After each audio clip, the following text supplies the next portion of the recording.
going on, everybody? This is Corbin, the Serpent Tongue Skipwith, and I'm here with special guest Dana Shirra from Strive Artist Management. I'm very happy to have you with us today. I'm happy to be with you. I love your work, love everything you do. Thank you very much. It's an honor. So we'll start from the start. Let's talk about your childhood. What was that like? And what can you remember about it? My childhood, I had a really good childhood. On the music side of it, my mom got me into playing the piano when I was like 5. Caught me playing by ear, and then put me in lessons. I really didn't dig the whole lesson thing. I didn't want to listen to people, I just wanted to play. So I took them, I did it, and it helped. But I guess my music background just comes from a lot of my parents listening from, they like Beethoven, Mozart, classical, right? And then, I got 6 brothers, and I was born in 75. So Metallica, all Black Sabbath, all that stuff was coming up. And so I just kind of, I fell in love with it a long time ago, way back then. And then I've chased it forever. I just never really thought I'd get into music. Does that make sense? Yeah. I got into pro sports, and that kind of led me back to music, which in a weird way, it's crazy. Going from it all worked out together, because being a pro snowboarder, I got to see marketing sides and different sides of how industry works, and be at conferences and see how that all worked. And then the motocross side, then I got into doing events and setting up events, and that kind of got me into hooking up with guitar centers and people who wanted to do shows, or just meeting people, local bands, local punk band, name it, and kind of started doing it for fun. And then it just kind of really grew from there, really grew a lot.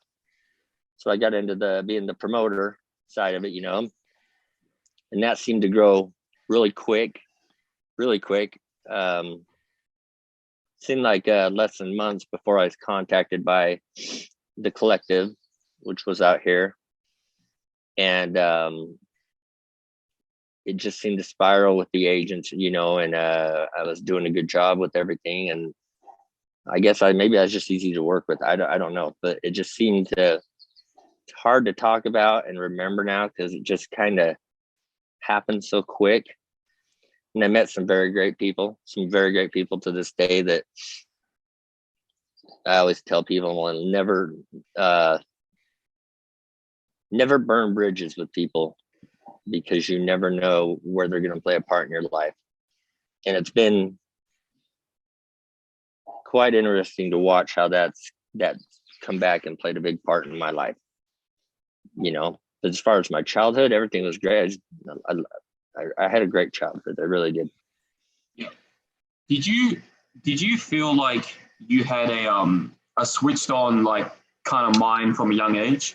Like you're always like, you had a good sense of, communication talent, and you had a good sense of self-awareness, being in the right place at the right time?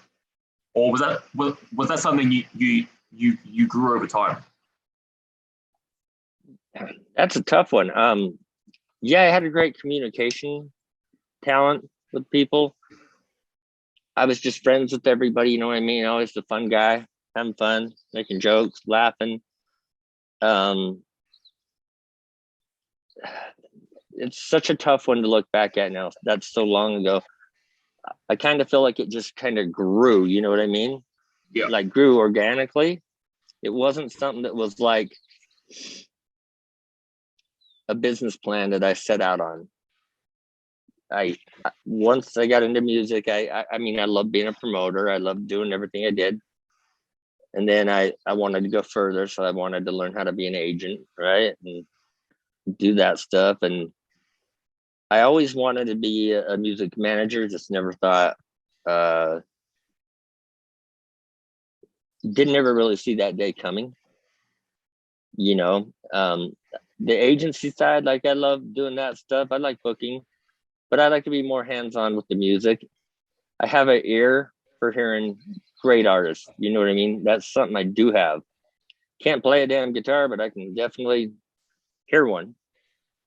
Yeah. You know, and so it just really things just kind of happen, and it takes a long time. And I came up through my love of music grew through the scenes. You know, from honestly, I'm an '80s kid who then fell in love with your No Use for Your Name.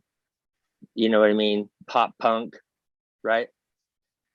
Absolutely loved it. Still love it to this day. Then new metal came, that hit. You know, Pantera's. You know, all of it that hit at the time, and then 2000s hit, and we got the hardcore scenes, and I had a hard time at first with the hardcore scenes, like getting used to it, but it grew on me so hard, and now it's embedded in me, and I love it. I always loved hip hop, and so watching the fusion now today, it just absolutely I love it. I love new music. I'm not one of those people who say I like all music and you like this and this. No, I like all music. I'll go to bed. I'll tell you on an interview. I go to bed. I'll listen to Yanni. You know, like I just have a passion for all music, and there's so much good music out there. It's so much. Yeah. You know, based on the way you're describing, you know, how you started, it's like I wonder if you had the same experience as me, because for me, I could always tell I had a good ear for music because when I was in school, like literally everyone would ask me to make playlists for them, or they would take my iPod in school, MP3 player, because I had the best music. It's like, but I never thought about it until Right. I grew up as an adult. It's like now obviously I have this passion, but it's just like back then I was always the one chosen for music related stuff. And I was like, oh shit, Right. that must have been a sign. But I didn't think about it back then. I just thought everyone had that. Right. Everybody just knew what you're doing, but they love your playlist, right? Yeah. Who's this? Who's this? It's DRI. You know, like and yeah, no, it's kind of like that for me. I was involved in so many scenes that some people are, you know, and it's not bad. Some people are stuck in their music, and I just was one that always I I fed for more. Yeah. You know, I always wanted to hear the next thing, you know, and things like when Taking Back Sunday and all those bands broke out, that was a whole different sound, you know, from the era before, and it was great. You know what I mean? It grabs you, and then new metal comes, and everybody, you know, Ghost Inside, all those bands, you know, everybody just grabs something and made it. I don't know. It grabbed me by the balls and made me just be like, God, I love this. I love the energy. You know what I mean? I really fell hardcore into the hardcore metal scene because I absolutely love the energy it shows. I loved it. Yeah. So I have a question. So what was your first big example of your PR talent shining through? So what was the moment like, holy shit, I'm actually good at this? Shit. That one, you got me on that, was just I guess making the connections and the people, and then people just, you just kind of put it together, and I don't know, they just gravitate, you know, when they start gravitating, you know, you're doing something right, you know, and I failed, we all failed, right? I failed a lot. None of us are perfect, but if you truly have a passion for what you do and you want to do it, you're going to wake up every day and something is going to drive you to do it, and something has always driven me to do it. I mean, I could have given up a million times on stuff. I did give up, you know, a lot of times I made mistakes. But you got to get off of it, you know, if you want to sit there and fail, and then fail. But the music industry is a tough industry, and you got to make those cold calls sometimes. Sometimes you just have to go for it all the way in. And it wasn't until I really decided I'm 100% in that I realized that, I do have something. I do have something to offer. I'm not perfect at everything. I love this. The nice part about me, I think, is that I went through the entirety of the industry, right? And saw how it was. So it's not like something that has to be trained to me. Yeah, there's things I learn every day. We all learn something every day, but I feel like I learned a ton as a promoter. Then I learned a ton about booking. Then I learned a ton about publicity. And I learned a ton, about social media and everything. I don't I wouldn't say I specialize in every aspect, but I know enough about them to get on the right team and get the right people to hire to get the job done. Yeah. And so it was something that I just never could get away from. That's a fair enough answer. I love it. So since you've started your career, you've now started your own label, haven't you? Not label, artist management. Artist management. Sorry, my bad. Yeah. So can you tell me about the artist management? Artist management. I got into that because I actually enjoy reaching out for the artists and building their career, and not so much focusing on their booking. That's what we hire agents for. And yes, I will do it for them, and I still do it for them. But I respect booking agents very much for what they do. And artist managers, I love it because I'm hands-on with my clients and I can guide them and direct them. You're almost like a therapist too at the same time, you know what I mean? And I can be there for them, and we can discuss and look at their future and what they want to do and how they want to progress and what their goal is. And we can talk about it, and we can argue about it and do whatever. But at the end of the day, we have to come to an agreement and say, this is what you want to do, and this is what it's going to take to do it. And it's not an easy road, and be prepared for the long haul. This doesn't happen overnight. Yep. Do you have a specific trait you look for in an artist or band?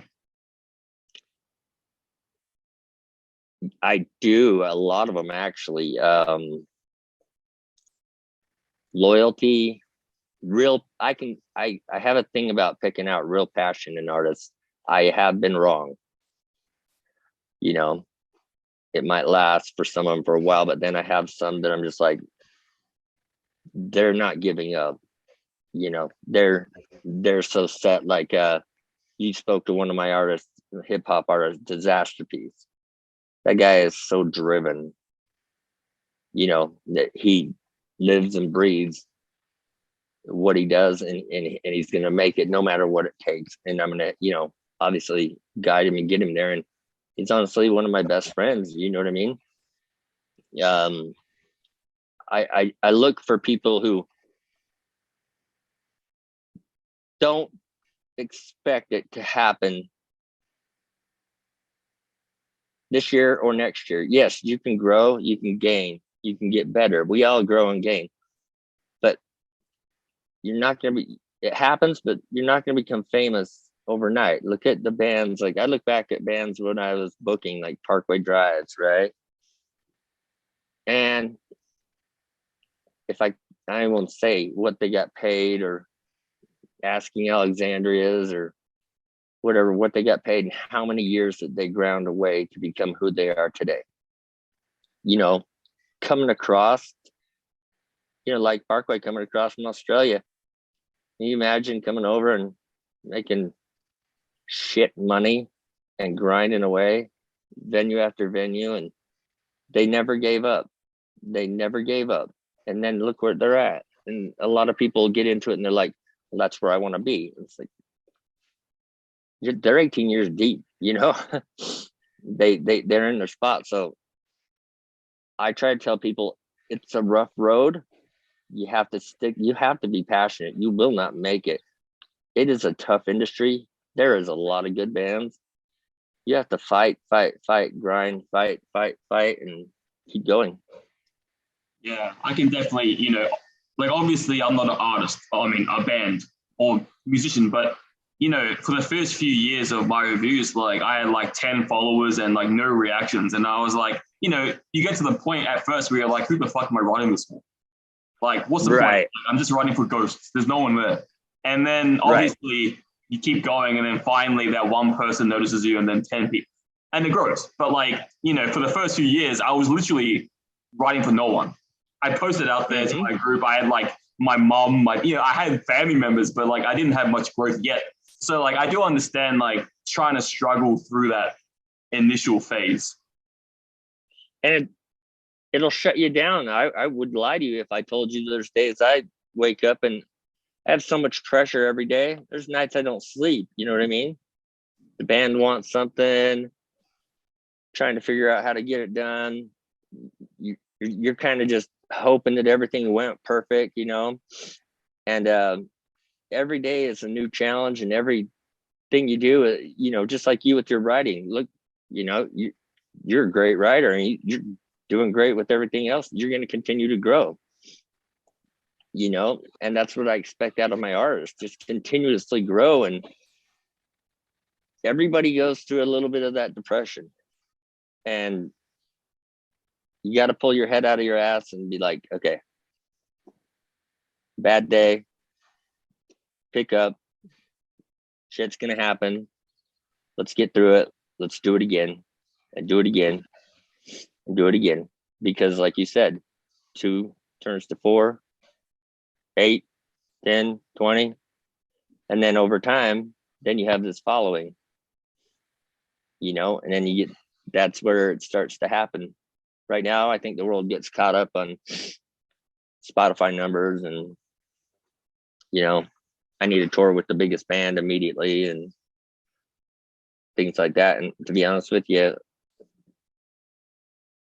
that's great to tour with big bands, but I think it's better to go out there and make a name for yourself, meet and then meet, get on tours with those bands, meet them, become friends with them, collaborate with them.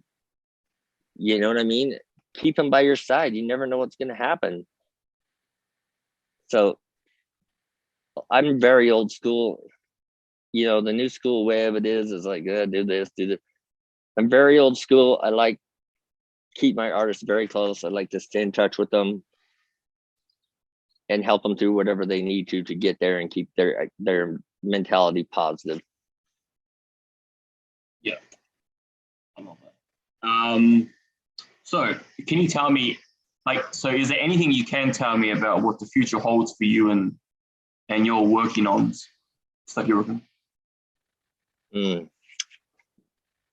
I hope it holds very good things. I have a lot of things in the works right now that you and I will soon know about, but I hope it holds good things. I enjoy being independent. I do. A lot less pressure. Some of the artists I have, I really see really going to the next level, a really big level. So I hope the future holds really good for me. I really do. But if I fail somewhere, I'll pick back up again and go. You know what I mean? I'm not going to let it hold me down. We didn't choose strive for a reason. You have to strive to earn this. And it's a lot of work, I'm a single father of a 6-year-old.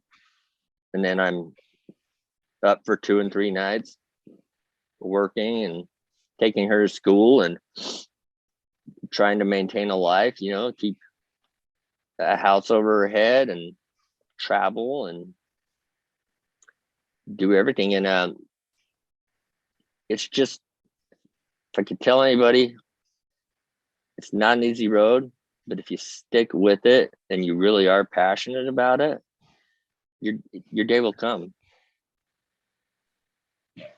I love your motivation. You got that hustle in you, and you can just tell. It's one of those things. I don't think people can fake. You either have it or you don't. You can just look at someone and be like, all right, they care about this, they're passionate about this, or they're not. So you're obviously one of the more passionate, real ones. So it's always good to see. Yeah, no, I go to sleep and think about it, and even though I had today I didn't have the best day, things that happen, there's always something that happens. It never leaves my mind. I love it. I love talking to my artists. I love making sure that we're looking at the next step. You know what I mean? What can we do? What can we do? How can we grow? We're always preparing months and months and months in advance. Sometimes people want it quick, and then I let them know. I'm like, there's a ton of bands out there. It's going to take a minute. You know what I mean? We got to do this, this, and this, and this. We have to make the name. We have to build a brand, right? We have to brand you. They have to work with you too. Your artists have to work with you too. It is one of the worst things, and I'm sure there's other managers out there that'll tell you that you could do the best job in the world, and then something will happen on a band end, and they'll cancel something that trickle down effects to other bands and things, and then everybody gets mad, and then they come at us like it's our fault. And honestly, I'm glad I'm past the point of I really don't give a shit. I'll work hard for you, but after everything good that we do for you, thank your fucking manager once in a while. That's the hard part. You really don't get a lot of that. Yeah. Yeah, I can imagine. All the sleepless nights, you know what I mean? Yeah, that's probably one of the things that not very common knowledge things that people don't talk about, like the aspect of being in your position and doing all this work. And I guess sometimes, you can feel like you're not getting the gratification or you're not getting back the feedback that you think you should be getting for all your hard work. And I can imagine that'd be tough. You shut it out, but you're human, and sometimes all you want to do is hear thank you. And a lot do, but it does get overlooked a lot. They look at you like we hire you, you're a puppet, you do this, you know what I mean? And hey, no thanks for getting us on this, no thanks. But that's part of the game. You just deal with it. It doesn't affect me. It doesn't change my ways. I have to move band to band to band and be like in order and be like, okay, they got releases coming up, they got tours coming up, they got,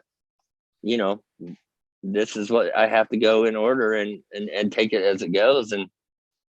And that's what it's all about, managing everything. Manager doesn't just, I don't know what people think, but we manage their finances,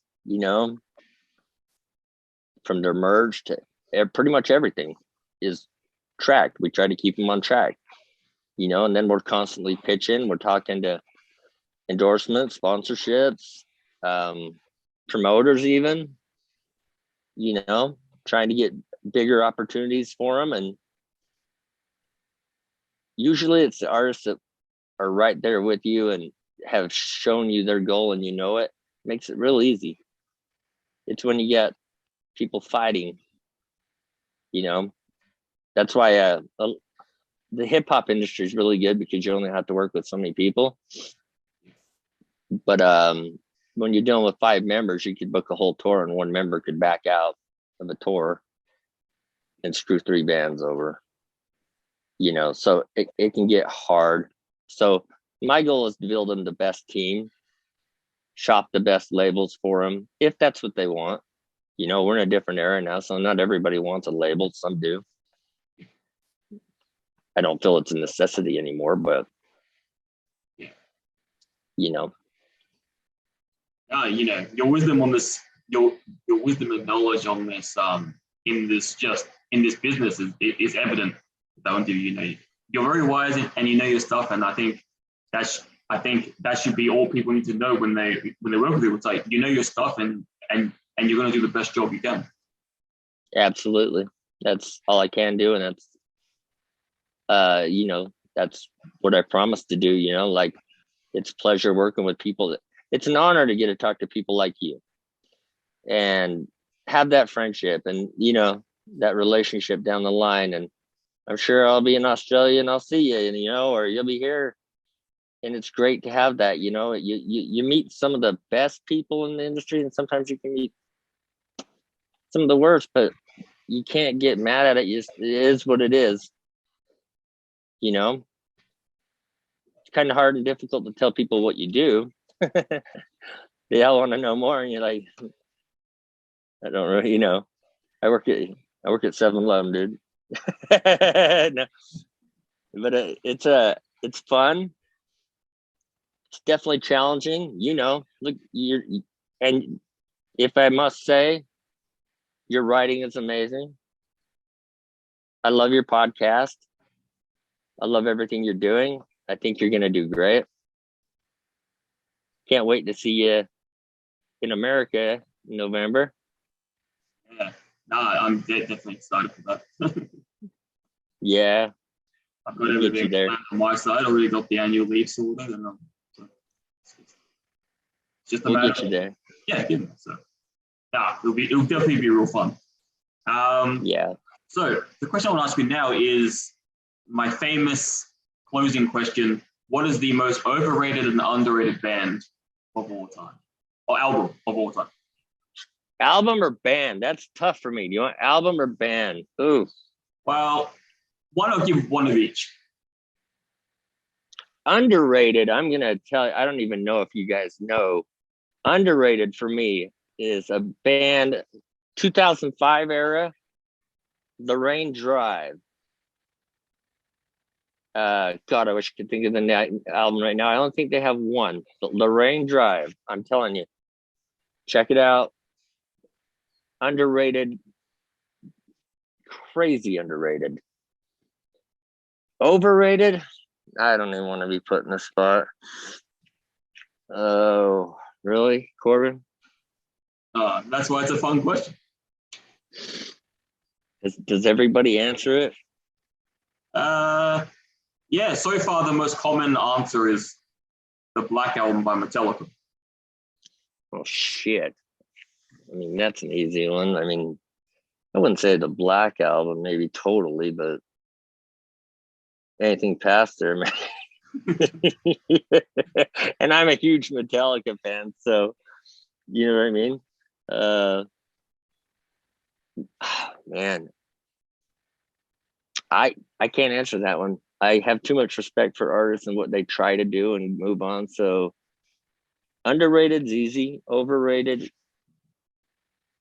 that's a personal world choice, you know, like it's not my choice.